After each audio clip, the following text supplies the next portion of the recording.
It's a blessing to have such an amazing praise team, but it also comes with its negatives. Like when Amy was getting with it, I was like, man, I can sing too. And I started getting with it, but I was off key and I kept singing longer than she did. And I think I scared the kid beside me. Like he flinched a little. I'm like, I ain't that bad. Like, come on.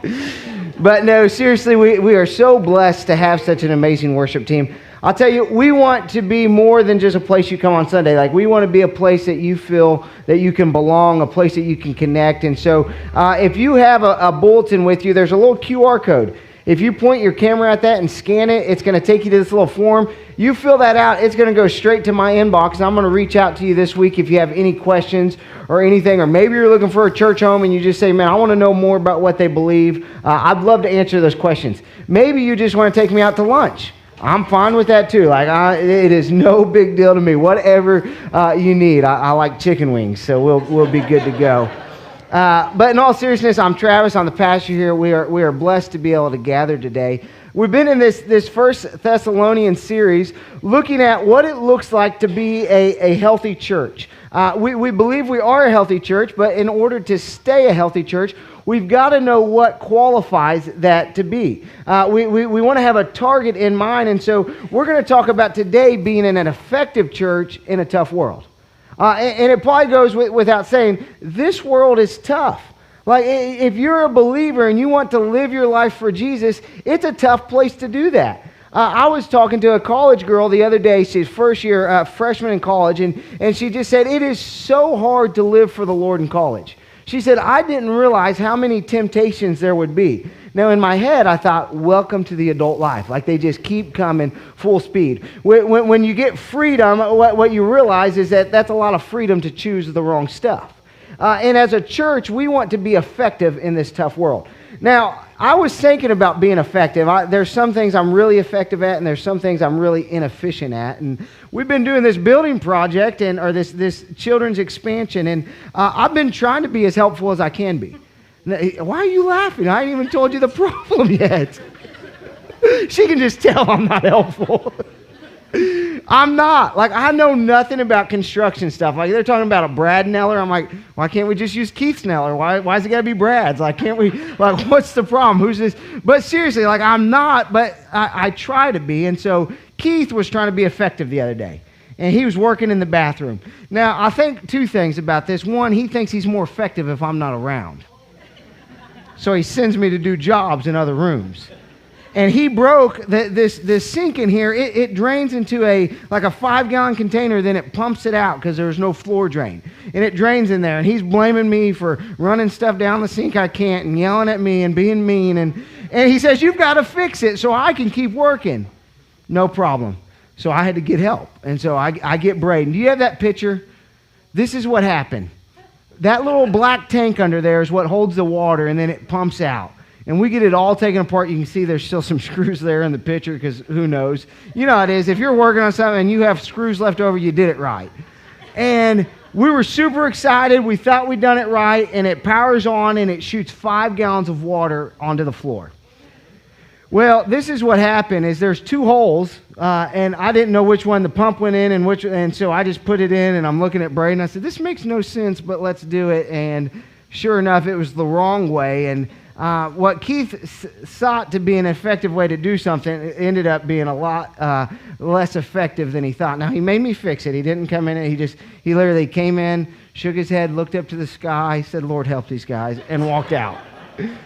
That was how he helped. But what I wanted to happen, I wanted to hear Keith walk in and say, man, good job. You did a good job. As a church, that's our goal. That we would get to the end of all this and we would hear what Matthew 25 says, that he would say, well done, my good and faithful servant. But if we're going to hear those words, we must stay effective in this world. And there's some things that we need to hang on to. The big idea is this, is effective ministry requires unwavering commitment to God's standards. And the first point is this, coming from 1 Thessalonians chapter 2, verses 1 through 2. It says, they preached the gospel in spite of strong opposition. And so it says this, it says, for you yourselves, Paul's writing this letter to the church in Thessalonica, it says, for you yourself know, brothers and sisters, that our visit with you was not without result. On the contrary, after we had previously suffered and were treated outrageously in Philippi, as you know, we were emboldened by our God to speak the gospel of God to you in spite of great opposition. So just a little context. Paul, if you've never heard about Paul, Paul is, one of the largest characters in the New Testament.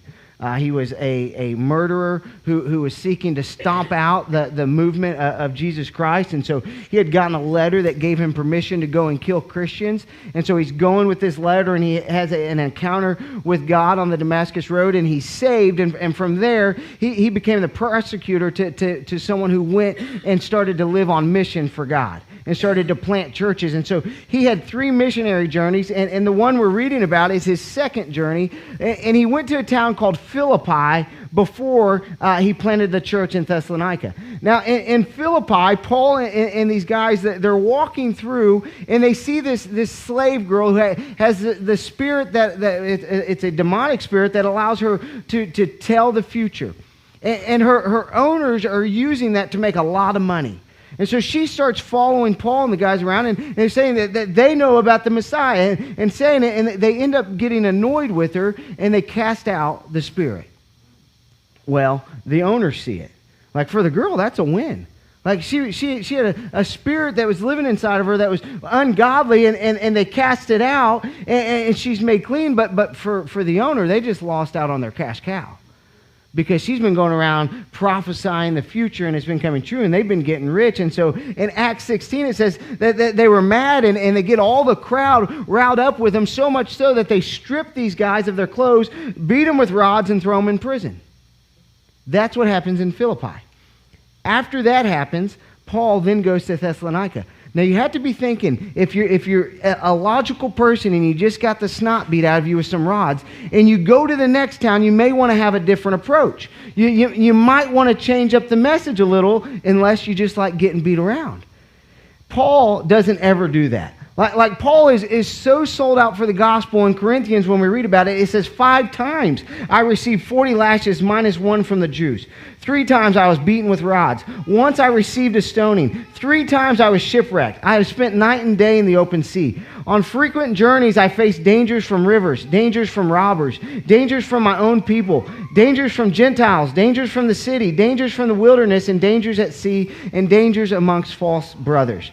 Toil and hardship, many sleepless nights, hunger and thirst, often without food, cold and without clothing. Not to mention other things, there is the daily pressure on me. It says, my concern for all the churches, who is weak and I am not weak, who is made to stumble and I do not burn with indignation.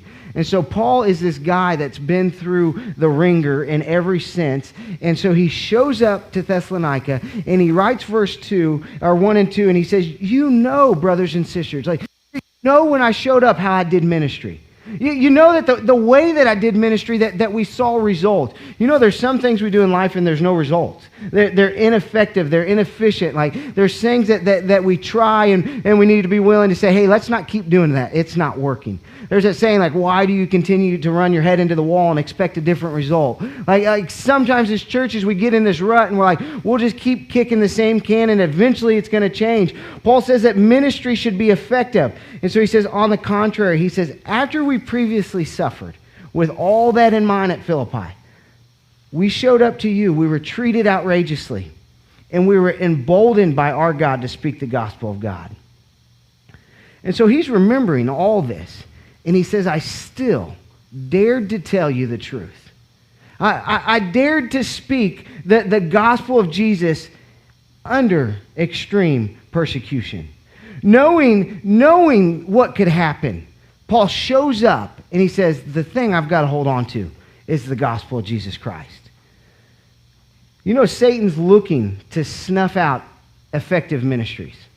Like Satan for sure doesn't want the gospel to be preached in churches.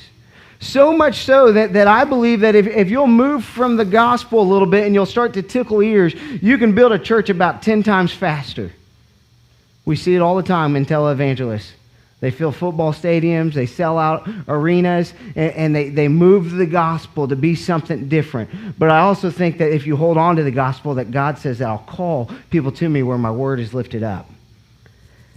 The world looks to beat us down into submission. I was thinking about that, and I was thinking about the fact that maybe you've been hurt in ministry past. Maybe you've told somebody the gospel and they've responded in a negative way. Maybe you've been part of a church and things have went bad. Maybe you've shared your faith and people have scoffed at you. Like, I don't know where you've found yourself, but I know that Paul and people like Paul have found themselves where they've suffered for the gospel and they've had to answer that question, is it worth telling somebody again?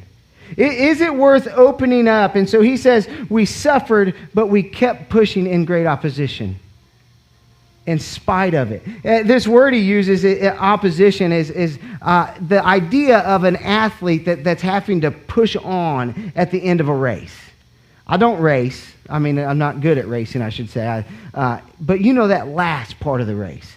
Like where you've really got to dig in, like where your breathing's out of control, your heart rate's as high as it can be, and you're like, man, I've got to finish this race strong. That's the kind of opposition Paul's talking about, that it was pressing so hard that all he could think was about giving up. But he said it was worth it because of what happened. A church was planted in Philippi.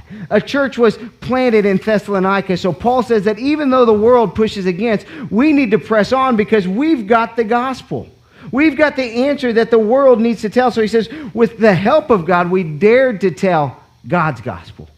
We held strong, and I tell you this, if we want to be a healthy church, if we want to continue to stay a healthy church, we've got to hold on to the gospel of Jesus Christ.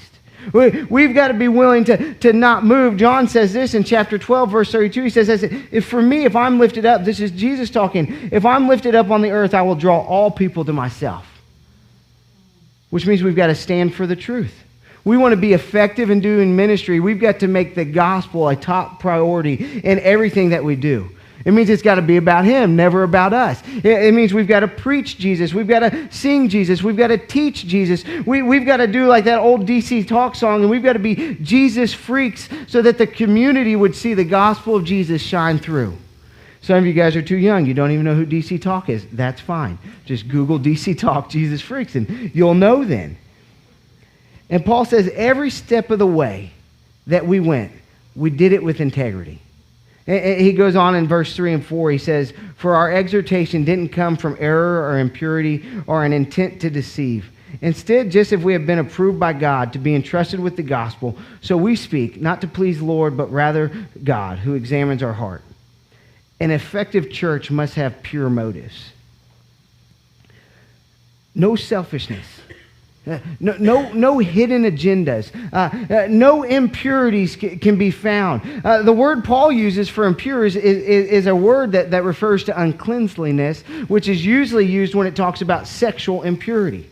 It means that there's nothing unclean that is found when God looks at it. That when God looked at Paul, he saw Paul and he says, you've been found approved and entrusted. Our motives must be sincere. I was thinking about this church is 17 or 16 months old, 17 months old maybe.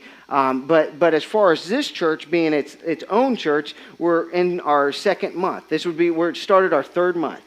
We were a campus from Sedalia, and then we grew to be something more, and so we became a self-autonomous, a self-sufficient, we became an adult in the church world. And when we started that process, we had an option. We could have went any way we wanted with leadership. We chose to have a plurality of elders, which is just a fancy way of saying we have multiple pastors who are here. We have 3 who are in training, Aaron, Braden that you met, and Brother Ryan in the back. And then we have 2 others outside myself, Brother Doug and Frank. And we chose that because of this reason. Man is selfish and prideful, and we wanted to have an accountability that no way could impure motives come in, that there'd be someone to always call you on it. Hey, Aaron, you're doing so good singing, but it seemed like it was getting about you. That's not true, but someone who could say that, man, Travis, when you're preaching, the messages don't seem to glorify God. Because what we didn't want to happen was for Satan to sneak in and for impure motives to slip in the door. Because you know what happens when that happens? we lose that stamp of approval Paul's talking about. We lose the stamp of approval where God says, I've entrusted you to take my gospel. I've entrusted you to do ministry in such a way. And so God examined Paul's life and says, Paul, you've been found faithful. You've been found as one I can trust. And he gave him that ministry approval seal. And Paul did exactly what God called him to do. He took the gospel no matter the cost. Maybe you've never thought about this. We are one of the fastest growing church plants in Missouri. That's amazing. It's also terrifying. Because this is the truth. We don't know what in the world is going on to get people to keep coming and showing up. Outside of this, we believe that God has entrusted us with the gospel in Fulton, Missouri, and Callaway County. That he said that I'm going to place my hand, I'm going to place the stamp of approval on you guys to do ministry. Because there's churches who are dying, there's churches who have started and not made it, but for some reason God's looked at us and he said, I've entrusted you with the gospel.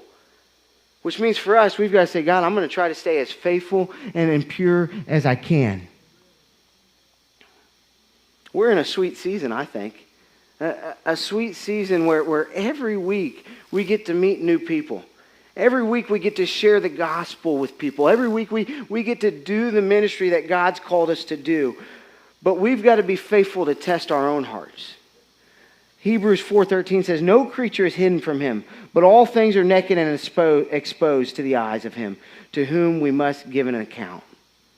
In order to do ministry effective, your heart must be in the right place. The heart of the leadership at the church must be in the right place. And so we do an invitation every service. The only reason we wouldn't do them is if we were having a fire and we had to get out of here before the invitation. But invitations for some may be old school. For some, you may think they're pointless. This is why we do an invitation. We believe that when the Word of God is preached, that it demands a response from the people who hear it. We think the response can be different across the board. Some people need to get right with the Lord for the first time ever. They need to accept that free gift of salvation, and they need to come down and they need to tell somebody about it. It's not something that you should just keep inside and alone. Some have some impurities that have moved into their life, and they need to do business with the Lord. Some just need to come and pray for their neighbor. But we believe that the gospel, when preached and God's word, demands a response. So we open up the altar every time. I'll tell you, there shouldn't be a Sunday that it's not filled, because we should be praying minimally every week. Psalms 139, search me, God, and know my heart. Test me and know my concerns. See if there is any offensive way in me. Lead me to the everlasting way. That should be our prayer every single day of our life. God, look in my heart. Make sure that something's not sprung up inside of me that would make me not have that stamp of approval. You guys, if you filled out a membership card last week, should have got an email saying, hey, the pastor would love to meet with you. It's not because I'm bored and I'm just like, hey, let's get together. It's because we believe that membership matters. We believe that if Keith says he's a member of Life Point Church, and when he leaves here, he leaves with that stamp of approval as a Life Point member to go and be empowered to do ministry. And if Keith is acting like a fool outside of here, we need to be on him. If he's being mean to his pastor because he doesn't know how to plumb, like, someone needs to correct him. But seriously, we want God to continue to look at our church and say, Life Point of Fulton, you've been approved to do ministry in this community. If we want that, we've got to be willing to search our hearts, to pray to God, God, that you would search my heart. We want to mess it up and get it wrong. We want to miss the mark. Let us make it about us. Let us make it about our agenda. Let us make it, this is the way we want to do it and the way we've got to have it. And I promise you, we will become like every dead, dying church that exists right now. We'll have a few that stay and keep coming, and we'll have our holy gathering on Sunday mornings, but we'll fail to be effective in a community that's dying and going to hell without Jesus. And so then he says this, he says, we refuse to trick people, which kind of plays off that truth and integrity. He said, we never use flattering speech, as you know, or had greedy motives. God is our witness. You know, when we do ministry, we need to make sure that we're not trying to trick people into something that they don't know what they're doing. We need to be transparent, and I think that you should be transparent in all ministry. We have, well, really, if you have a bulletin, this is my personal cell phone number. It's not because I wanted everyone to have it. We don't have a church phone, so that was kind of the only option, or to just give you the phone somewhere else. But in all honesty, it doesn't bother me to have that, because if you have a question, I want to be able to answer it. If you're curious, man, why do you guys do this? Why do you believe this? Why? If we give to Life Point, where does our money go? We want to be transparent, because we don't want you to feel like you've been tricked or duped into something else. But I think Paul's talking more than just about the way that a church handles itself. I think he's talking about the gospel of Jesus Christ and saying we didn't trick people into the gospel. You know, we had our young adult night of worship, and I preached on the cost of discipleship. The biggest thing that ever annoyed me in student ministry was, come to Jesus, it'll cost you nothing. Well, I don't know about you. I understand that grace and mercy and what Jesus did on the cross was free, and there's nothing I could even pay if I had enough money to get it. But I tell you this, if you're following Jesus, it should cost you something. It should cost you your motives. You shouldn't be able to have selfish motives. It should cost you your service. It should cost you your commitment. And so when Jesus gets a time to talk to people, he tells them, he tries to turn them away. If you want to follow me, the cost is heavy. He says, I don't have anywhere to lay my head. Foxes have dens, he says, but the Son of Man has no place that he calls home. We shouldn't short sell the gospel just so we get people to say, I want it. Every time I meet with people for baptism, if I can talk them out of it, I talk them out of it. Because if they've been tricked or duped into feelings or something, they'll make it all the way through their life thinking, man, I got saved. I was baptized when I was 15, 16 years old, and I'm good to go. But they've never understood that following Jesus should cost them something. And so there can't be flattery. There's no place in Christian ministry should we try. And flattering someone is not saying something nice. Like, I mean, that's nice to do. Flattering someone is when you say something so that you would move them your way. You would get them convinced. Here's an example. I am sometimes quick to talk without thinking. And there was a girl that I knew that was on Facebook, and she got pregnant. She'd been living with the guy for 2 months. They weren't married, and she got pregnant. Everybody was telling her congratulations. And I just said, I'll be praying for you. I feel like that's not, I mean, I didn't feel like it was mean, and I didn't have any ill intent when I said it. Having a baby's hard. I mean, that's a lot. I mean, that's hard. And so I said, I'll be praying for you. Well, one of the church members where I was at took note that I didn't say congrats. And they said, why didn't you tell her congrats? Well, that's when my brain I spoke before I even thought. I said, well, I didn't think it was a congratulation moment. And her face went, what do you mean? And I said, to be honest, she's not married. She's known the guy for 2 months. And congratulations, kind of like this, well done. You've done something great. And I said, I'm kind of sad for her. I said, I don't know if the guy's going to stick it around. Like, it was sinful. And there was a part, as I was speaking, I was like, I should have said something way more flattering to this lady, because she thinks I'm the biggest jerk ever. And she's probably like, he probably doesn't donate to the Ronald McDonald House. He hates kids, which wasn't true. Like, I don't donate to the Ronald McDonald House, but I don't like kids either. But that's not why I said it. Like, I said it for this reason, because truth is truth. Like we can't say things just to move people to a certain place so they would say, yay, I like what he said, I'm going to do that. If you don't like what we say here, we understand. We are not going to change on the gospel of Jesus. We're not going to move on homosexuality. We're not going to move on living together outside of marriage. We're not going to move on getting drunk. We're not going to move on that you can do this, and this just so that you'll show up and so that we'll be able to pat ourselves on the back and say, attaboy, we broke 250, wasn't it such a Sunday? The gospel demands that people live a way accordingly. And Paul says if you want to be effective, you're going to do it this way. And it all wraps up in the last point. They sought praise from God alone. He says in verse 6, and we didn't seek glory from people, either from you or from others. Now, this is hard for me because I like people to like me. Like, it's just true. I think I'm a fun person. I think if you don't like me, you're the problem. Like, you got to figure it out.